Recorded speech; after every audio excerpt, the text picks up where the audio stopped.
สบายดี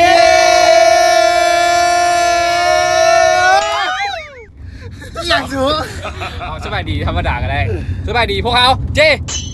บีเอฟตอนนี้เขาอยู่ใส่อยู่สวนสาธารณะเบ้าไม่อยากพักสิแถมมื้อนี้เนาะเอาพากันไปใส่ไปกินข้าวแล้วจะไปเสร็จต่อไปวัดภู หลังจากวัดภูเขาก็จะไป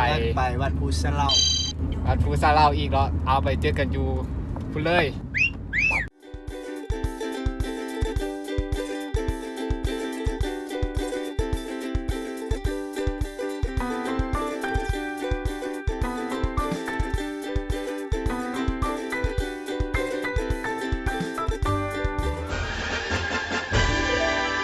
ไม่เอากินข้าวเปียกอยู่ที่ร้านนางน้อยบนเสยปากเซ่ดูมีอันนี้ไม่ใหญ่ฟ้องถามไปเนี่ยกะโลนี้พวกหาลองกิน รถดอกมันสมักนี่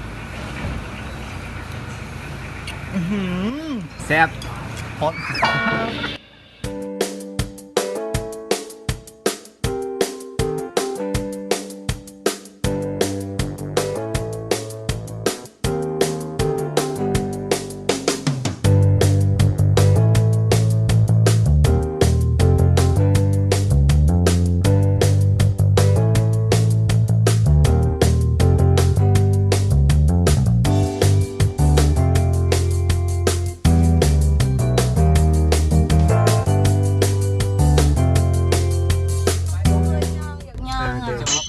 ย่างไปบิ๊กไปย่างลำกูพิกเซลไปย่างกันย่างเบิดเลยเนาะไปย่าง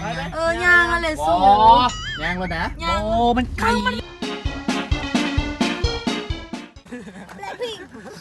มันใจว่าปัจจัยย่างคือดีย่างเขาจะย่างมันสูงได้มันไหวต่อมันเอาสิเอาดีของจริงเขาสิย่างขึ้นไปจะบ่เมื่อยได้มั้งไงบ่มีทางตอนนี้ก็ฮอแล้วเนาะวัดภูสะเลาเมื่อกี้ว่าจะไปวัดภูจะประสักในวัดภูสะเลาแล้วเบิ้งประเด็นก็คือโบกี้รถขึ้นไปย่างขึ้นขั้นใดจะขั้น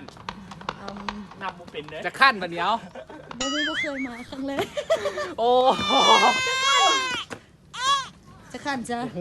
เราไล่ไปตอนนี้เลยจ้ะเคยมาถามประสบการณ์คนเคยมาเนาะนี่นะขั้นว่าโบไหวกันลงมาคืนตะกี้เนาะโบไหวแล้วฮะเดี๋ยวนำไม่พอสาวขั้นโบไหวแล้วเฮ้ยสู่เป็นผู้ชายแข็งแรงได้ไหมให้หู้ไม่แน่ไปอยู่วะไปสุดขอบฟ้าไปให้สุดขอบฟ้าจะไม่มอ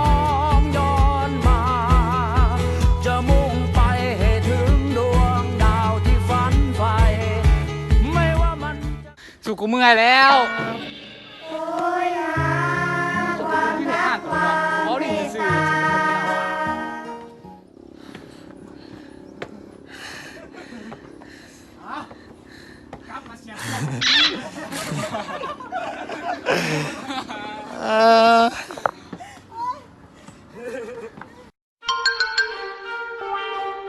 มีคนประท้วงเนาะตอนนี้ที่มีประท้วงคือการบุญยังขึ้นมาขั้นใดนางเฮินปั่นเด็กกำพร้าเลยเราไม่เห็นมั้งบ่เห็น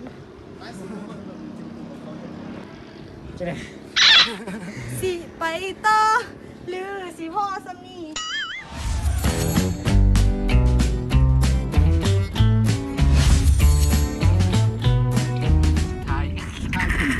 บูมมรถไปเซเวมาแล้วค่ะมึงปรากฏว่าโบรอดเครื่องทางยังชิดตายแล้วส่วนขึ้นไปฮอดบุต้องเบิ่งอย่างละกว่านอนเขาต้องบอมไปก่อนเขาบริโบเขามาขึ้นวันเดียวเลยไม่ได้หากับกินข้าวอิ่มมาอีกด้วยฮะของมูเดว่ะขึ้นไปเพื่อนอยู่นี่ครับว่าจะได้ขายได้เท่าไหร่ตอนนี้เขาก็ฮอดแล้ววัดภูสะเลาย่างขึ้นมาปกเมื่อย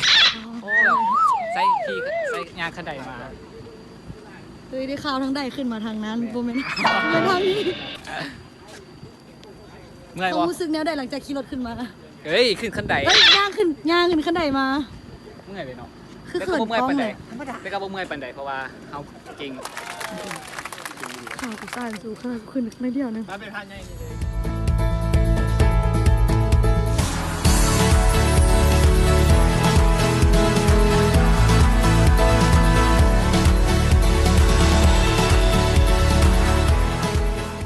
เป็นพระอย่างเฮ้ย ฮะ พระอย่าง พระมุสลาว พระนี่ไงชื่อว่าพระพุทธเราแท้เลย ซึ่งเขาจะมาฟังประวัติความเป็นมา ก็คือ คือเบิงพาไปเบิงนั้นจะเป็นผู้ของบาเจียง ภูบาเจียงเนาะภูบาเจียง แต่ส่วน ภูบาเจียง ส่วนทางหลังผู้นี่ไปอีกจะเป็นผู้มาลง โอ้ที่หลัง อยู่ทางหลัง เคยได้ยินนิทานของผู้เถ่าบาเจียงกับนางมาลงบ่ บอก นี่แหละ ไม่เด้อ นี่แหละ อ๋อ เป็นซื้อที่ตั้งมาตามนิทานคือ ภู ทำ บา อิฐ เจียงภูมาลงใช่ปะ น้อง เฮ้ย คือทำอิฐเถ่าบาเจียงเพิ่นอยู่เบื้องนั้นเพิ่นเด็กก็ถึงหักกับนางมาลง แล้วเพื่อนเด็กแค่แห่ขันหมากกัน เพื่อจะมาหานางมาโลก และแห่ขันหมากกันแล้วมาหอดนี่พอของนางมาโลกได้ออกอุบาย ว่า ให้เฮ็ดให้เฒ่าบาเจียมหูว่านางมาโลกหันตายแล้วมันเลยเศร้าเสียใจแห้งและสินสอดที่นำมาเป็นเป็ดเป็นไก่แล้วก็เหล่า เอามา มา กิน พนังมาถอกอยู่นี่เลยเรา อ๋อ ถ สิ อน ก สวัสด ถอกไปอยู่นี่ก็เลยเป็นประวัติความเป็นมาของว่าผู้สะเหล่า โอ้ อันนี้เป็นหู้มาค่ะ บอกกูได้ อันนี้เป็น ว่า สัตว์ โอ้ย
ทายหู้ดู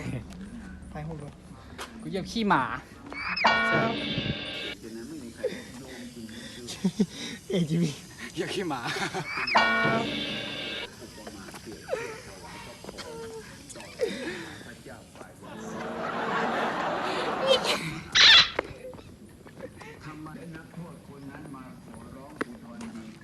ความรู้สึก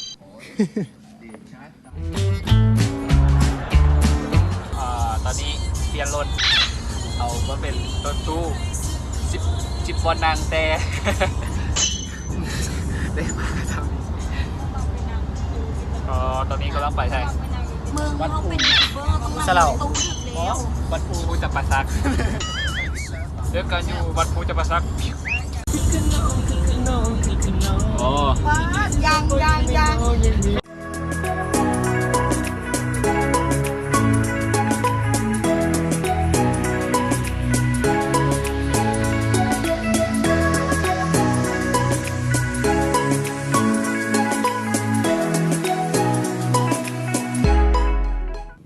ป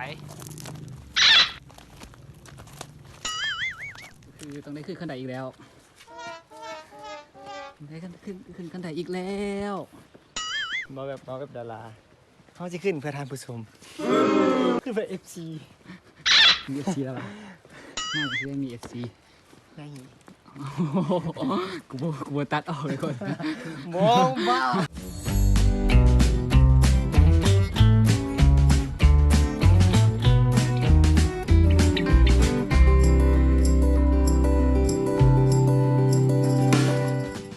โอ้ยสบายเถอะเด้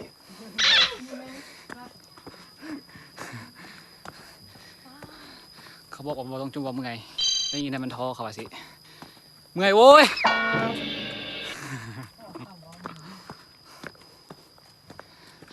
โอ้มื่อนี้มือขั้นใดหมดมือ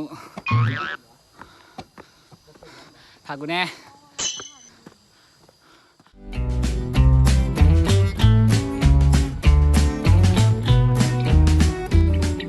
ขึ้นมาโอ้ยเอาขึ้นไปเฮ็ดเมื่อยประเดียวเว้ย โอเค เมื่อยประเดียวอีก มันอยู่แล้ว ยังบ่ได้สุดไอ้นี่ยังเหลืออีกไอ้นี่โอ้เฮ้ยตูดแห่งอเมริกาตูดแห่งอเมริกา สู้ ขาซาดิกแท้สุดนะ ไม่กล้า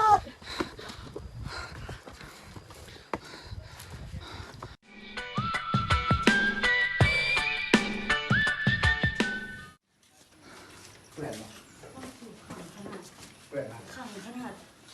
ข้างบ่เป็นอันโกง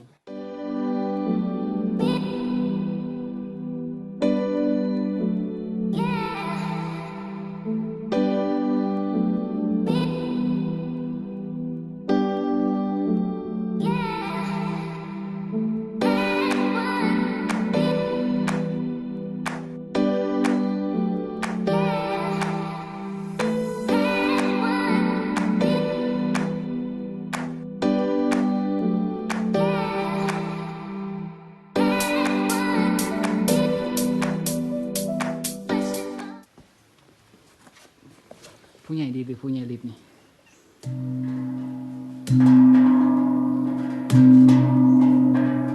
ไปสั่นข้าวสวยไปเพลนข้าวสวยไปนี่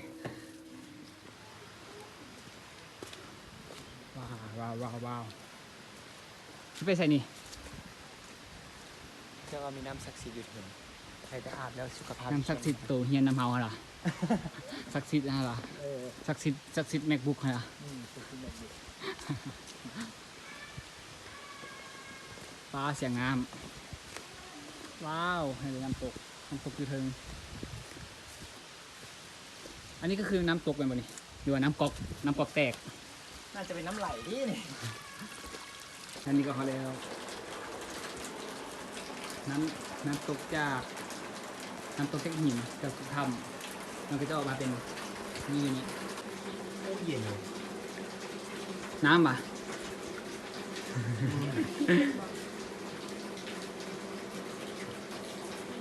น้ำธรรมชาติเลย ว้าว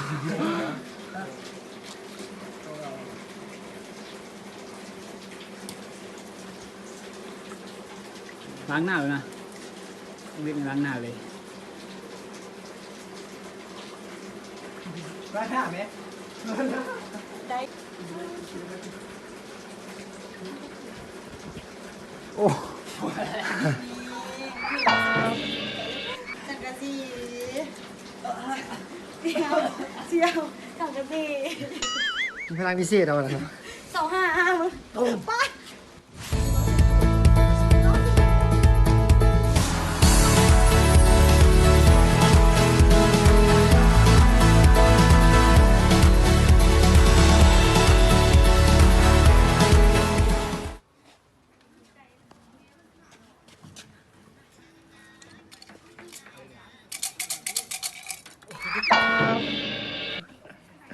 เอาถึงเดียวเลยครับ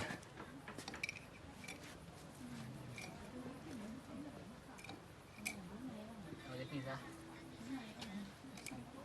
นิดนึง มาสร้างกับบุต้องเชียงเลยได้ใบใดก็จับมาเลย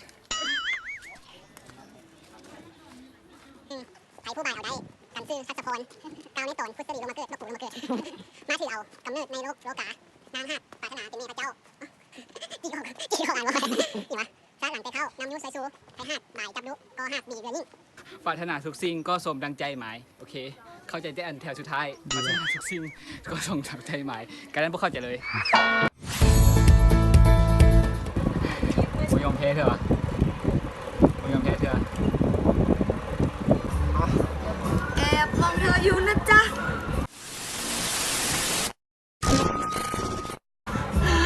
มอ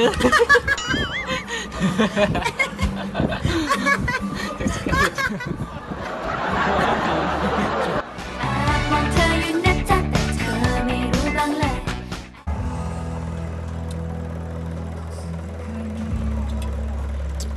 เลยขี้ดัง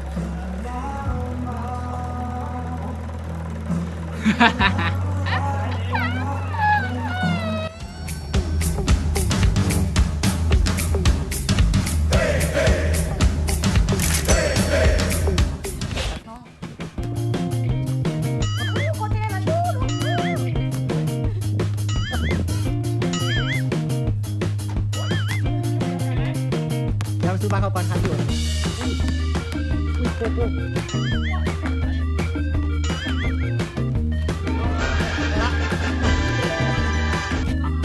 เสียงไงเสียง